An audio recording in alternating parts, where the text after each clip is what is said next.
So, today I wanted to talk just a little bit about the shadow. So, the shadow is a term coined by psychoanalyst Carl Jung. And the shadow points to all of those parts of ourselves that we deny or repress. So these are the parts of ourselves generally that we deem unworthy of love, attention, affection. They're the parts of ourselves that we reject and push away. Now, why do we do that? We reject our shadow aspects largely because of our conditioning. So we are taught as we are growing up by our family members, by school, even by our church, that certain behaviors, certain ways of being are unacceptable.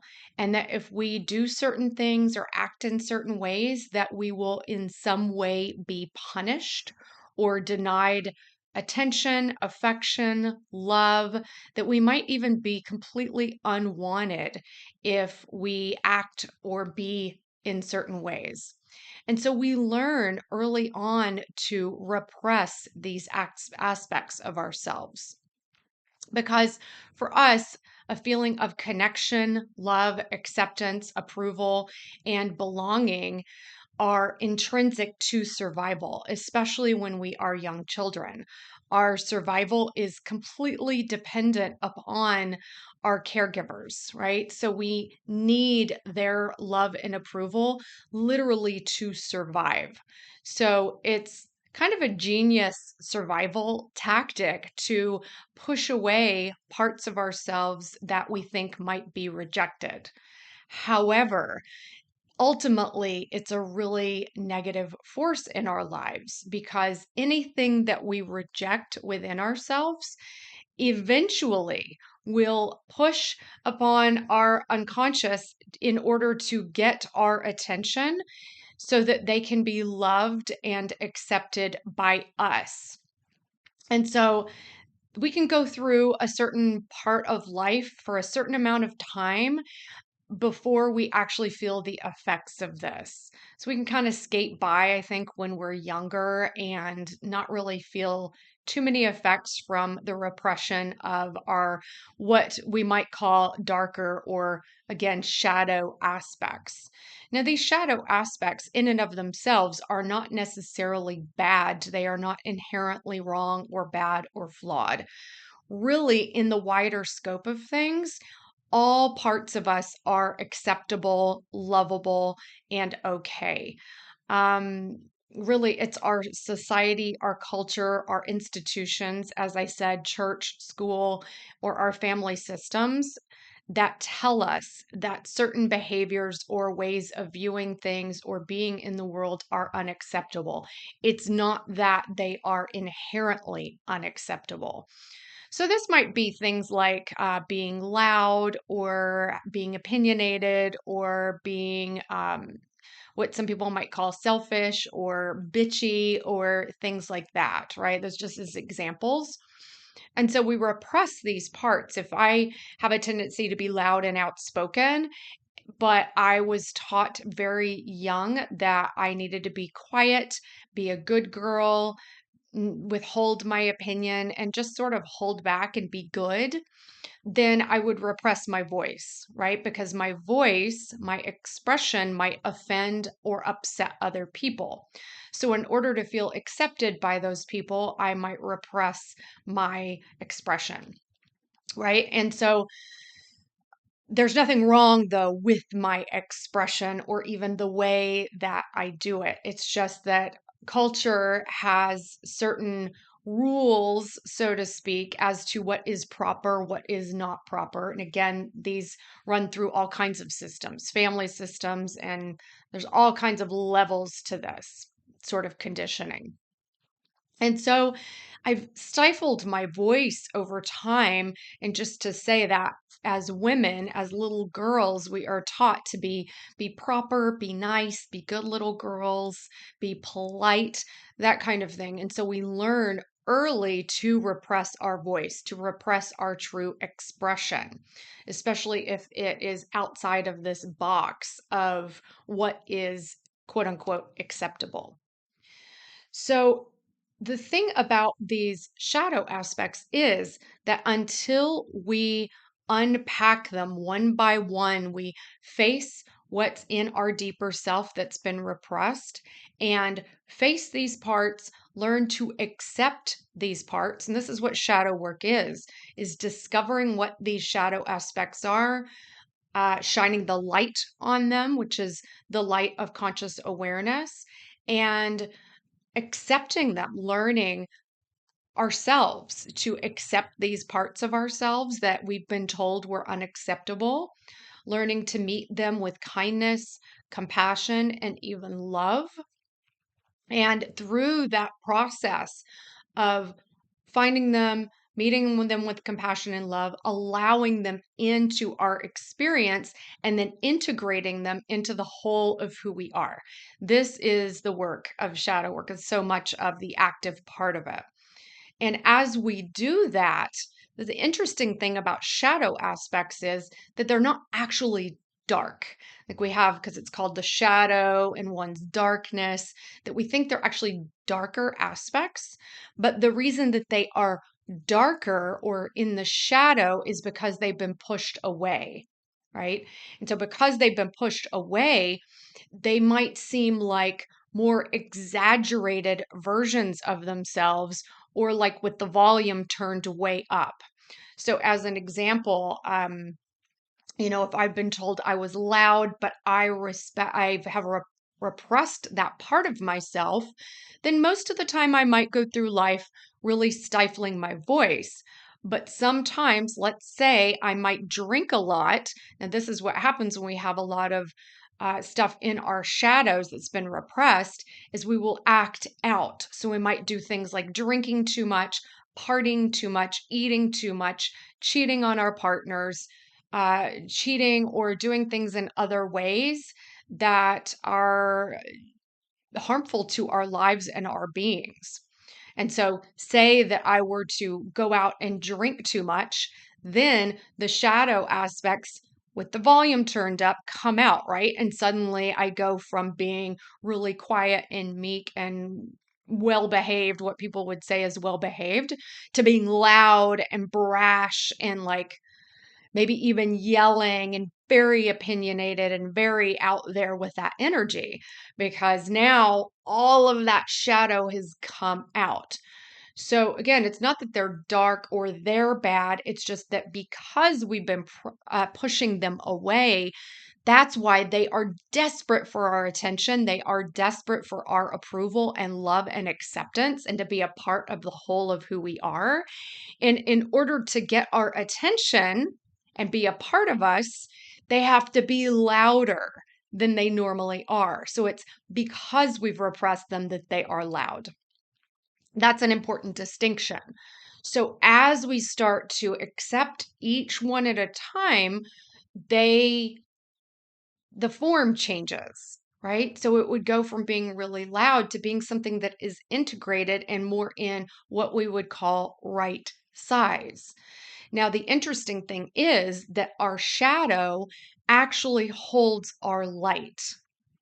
So, one of the phrases that I have like mulled over in my head a lot over the years is the darker the shadow, the lighter the light, which is true. And here's why is because our shadow holds our light, it holds our creativity and our greatest gifts but not until we uncover them and allow them to be a part of us, right? We don't gain access to those gifts until we allow them. We say yes to them in the form they're in, right? Which might be scary.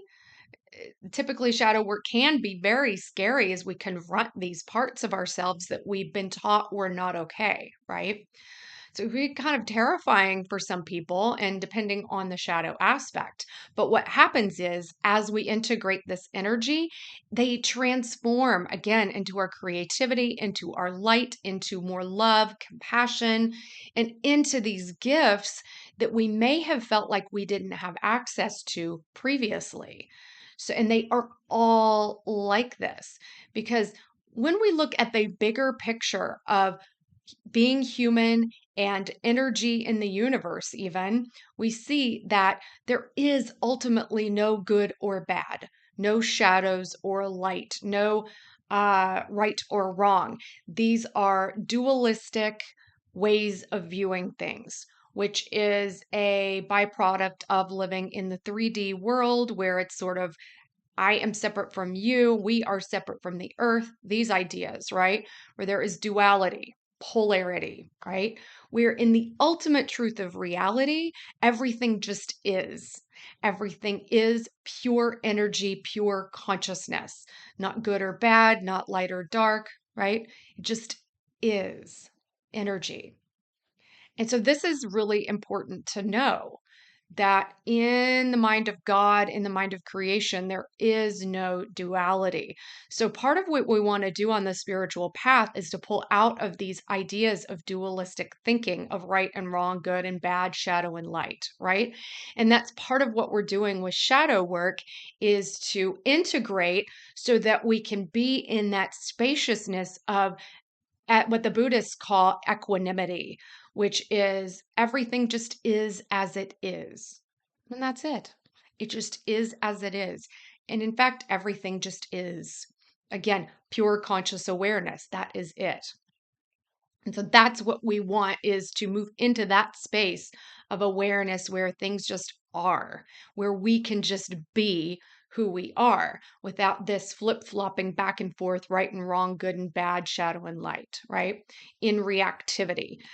So, how do we recognize our shadow? First of all, it's those things that we feel like we can't be, right? Shouldn't be, that other people won't like if they see this about me, that I don't like this about me. And so I'm trying to get away from it, right? Like some people are like, oh, I'm so sensitive. I don't want to be so sensitive, right?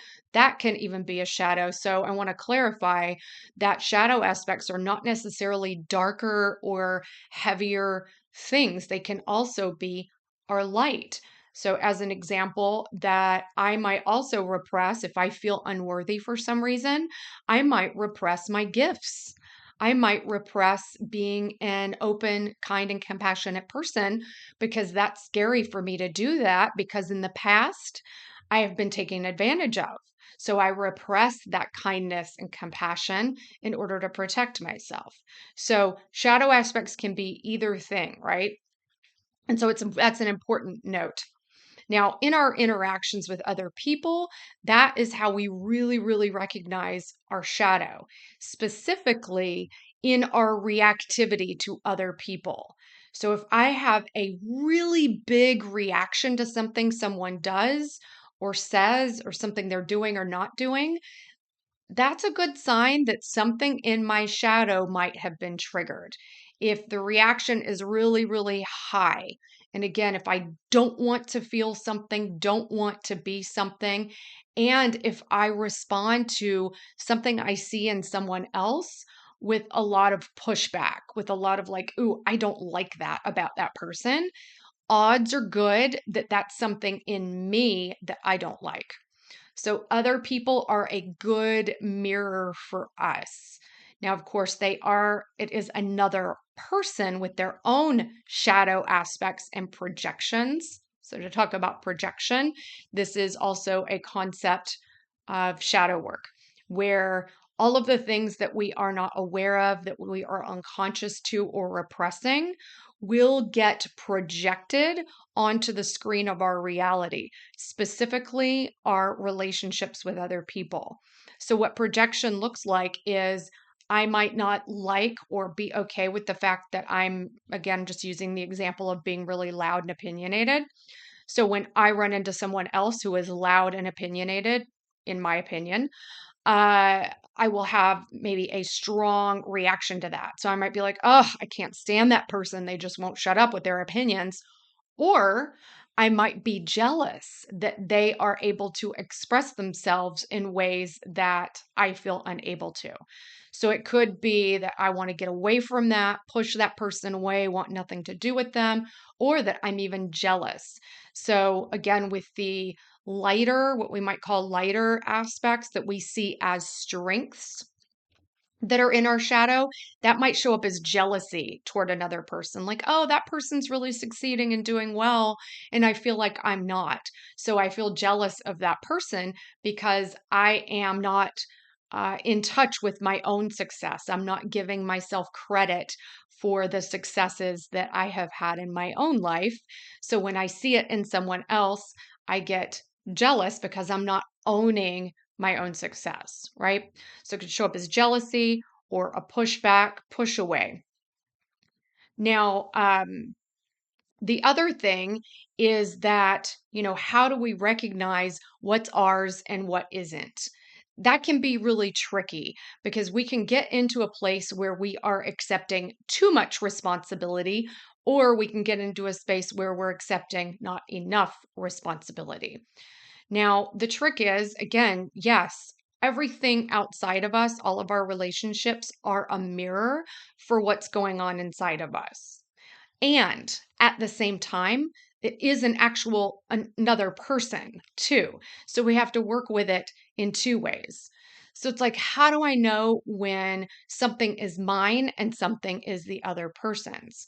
So a telltale sign is if I have a really strong reaction to something, that it's bringing something up in me. So I need to look within myself at my own reactivity. So reactivity is a really good place to work. If I get triggered like that by certain things, then I need to take that into myself and say, okay, what is this bringing up for me? What is this showing me about myself that I need to be aware of? Whereas so much of the time, what we do instead is fight the mirror. So we might say, oh, this person did this to me and did that to me and said this, and now I'm mad at this person. And in that case, we're fighting the mirror, right? Instead of taking ownership of what the mirror reflection is showing us about ourselves. So that's the first order of business with this with shadow work is to ask these kinds of better questions instead of why is this happening to me? Why is this person doing this to me? Why are they treating me this way? To ask, what is this bringing up in me? What is this making me feel? What is this connected to, possibly in my past? And is it a familiar pattern? Because typically it's a familiar pattern. If it's a high trigger, meaning we go from 0 to 10 like that, and it's really intense, chances are that a wounded inner child aspect has been triggered, that we might also be pushing away into the shadow, by the way, and that it is pointing to untended pain or trauma from the past, right? That it's something really old that has been triggered, in which case it's not actually about what's happening now in the moment. It's about what happened in the past. And again, that inner child aspect is getting triggered and reacting as if we were in the past, right? And so this is why it's so important to track these core patterns. So those core patterns of like say feeling rejected as a child, feeling unwanted by our parents or caregivers, feeling like we didn't receive adequate love, feeling like we can't be who we are. And these are all pretty common things that most of us experience to some degree or another.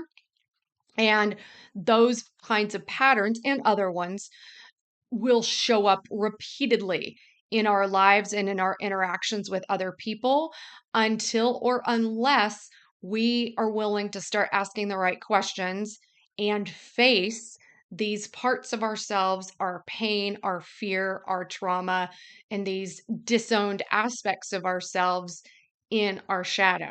So there's this need for a willingness to turn toward these parts of ourselves that are hurting, turn toward these parts of ourselves that have been sort of turned away and locked in the sort of basement, as it were, of our being, right? And slowly bring them into the light and allow them to be part of who we are. Again, there is nothing inside of you that is wrong or bad inherently. We all carry everything within us, any tendency, any ability, anything at all you can think of that you can perceive in another person, you carry that somewhere within you. Now, that doesn't mean you're going to act on those things. Like if you're thinking about really negative things right now, it doesn't mean you're going to act on it. It's just that there is the seed of potential for everything in existence in the universe. Anything we can see out there lives in here somewhere. So, as we start to make peace with ourselves, we can also at the same time make peace with the world, with other people in our lives. Now, this can get tricky. How do I know what's mine and what's theirs? It gets really tricky and really muddy because it can seem like sometimes we just feel uncomfortable in somebody else's presence. We were talking about this on a call last night I was on, and sometimes what we're picking up on, especially if we're more sensitive, is we might be feeling that person's discomfort with themselves and think that it's our own discomfort. Now, what I would say to that is if we are that aware of someone else's discomfort, chances are there's some kind of resonant discomfort in our own energy field, that there's a match somewhere, or else we may notice it, but we wouldn't be so keyed into it thinking, oh no, I'm feeling really uncomfortable right now, right? So that's definitely a place to look within ourselves. Do I feel uncomfortable in the company of other people or in the company of this person? And if not, then perhaps I was feeling their energy. So it can get tricky, but I do want to point out that it is never just you. So, because in shadow work, it can be, we want to accept responsibility for the creation of our lives and what we are telling ourselves and for our own energy, but we are not responsible for everything. Other people also have that responsibility, and it can be tricky to relate with people who are not taking ownership of their own shadows and of their own darkness, because again, those people will project their shadows onto us and react to us out of that projection, right? As if we were doing something wrong when it's actually their projection, right? So there can be a lot of reactivity going back and forth. And so, always, always, always, what I suggest is when we get caught in a loop of what they did or said, or what happened or what didn't happen, what I don't like, what I'm wanting to push away or get away from, that we turn inward towards ourselves. What is happening inside of me right now? What is this situation showing me? What is my reactivity? And it requires absolute honesty with ourselves and a willingness to look in those places that we might have been really, really afraid to look in our lives. So I would say go slowly here. Ideally, work with someone, especially in the sticky places. Work with someone who does shadow work so that you have support, because sometimes we can get into places where a lot of trauma is held.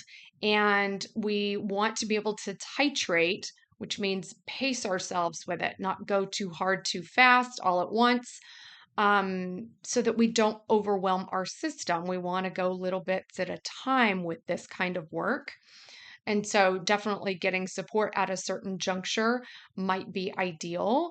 And yeah, this is a big, big topic. I actually started creating a course around shadow work a while back that has not been completed, but I do feel like this is a topic that is really, really broad, really deep, and really, really important. And as I mentioned, the trauma healing work is shadow work. So you might already be doing shadow work and not recognizing it, but again, the main thing to do is to uh, slowly and gradually integrate and allow and accept and love all those parts of you that are starved for love. It might seem like we want or desperately need the love and attention and care of other people, but what we're really craving is our own love and attention. And so becoming willing to give that to ourselves is absolutely key. And just one more note on that is because that's a common thing is feeling rejected by other people, feeling unwanted, feeling like people don't like us. This can so much of the time be a byproduct of childhood trauma, of not feeling accepted and loved for who we were as children. And so I just want to point out that this can be a place of trauma of the wounded inner child who is still seeking out the love and care of the parents, even though we are way into adulthood. And so it is important to recognize when that happens, when we are reaching out for people in our lives to give us the kind of care we didn't get as children. Because at this point, it can't come from other people in our lives. That is putting too much pressure on other adult humans who it is not their job to give us what we didn't get as children. It's unfortunately, we have to grieve the loss of what we didn't get, grieve the loss of all these parts of ourselves not being loved the way they should have been loved and cared for the way they should have been cared for. We have to grieve that and slowly start to give ourselves that love and attention and respect and regard and approval that we needed as children and didn't receive. So, this is so much of the work of healing the relationship with ourselves. And in a sense, it's ongoing because it is a journey of consciousness, of living our lives consciously, openly, honestly. And this is so much of the path of authentic living. So, I love this topic. I'm sure I will circle back around to it again, and we'll be teaching classes about it to be sure. And if you have any questions at all, please do, or comments, please do put them in the box below. And I am accepting clients for my somatic coaching programs. If you are interested, and shadow work is definitely a part of it, as is trauma healing. And we do have our group mentorship, which is now called You Are the Medicine. And it's all about healing the relationship with ourselves and doing the shadow work, giving love to all those parts of ourselves that never had it, and learning to live authentically so that we can be in service to ourselves, one another, and the planet during these challenging times. So please do join us. The link is below. And if you liked this video and found it valuable, please do hit the like button and subscribe. We release new videos every week, and I will look forward to seeing you soon.